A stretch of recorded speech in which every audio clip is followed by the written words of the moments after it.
پیارے بچوں، ابھی ہم زبانی ماخذ سمجھیں گے۔ زبانی ماخذ کیا ہوتا ہے کہ جب ہم کسی دوسرے سے کوئی بات سنتے ہیں، جیسے ہمارے والد صاحب نے ہم کو کوئی کہانی سنائی، کوئی کتھا سنائی، کوئی گیت سنایا، کچھ کہاوتیں سنائی، وہ ہم بعد والی نسل کو دیں گے، پھر وہ نسل دوسروں کو وہ بات پہنچائے گی۔ اس طرح سے جو باتیں زبانی طور پر نسل در نسل جاتی ہے اسے زبانی ماخذ کہتے ہیں۔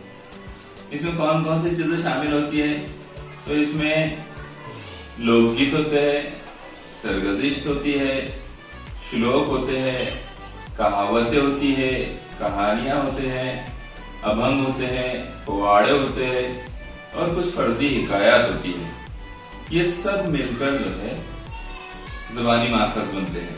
ان کے ذریعے سے ہمیں اس زمانے کی تہذیب، ثقافت، مزاج، لوگوں کی عادت اطوار، ان کے روایات، رسم و رواج، ان سب باتوں کا پتہ چلتا ہے۔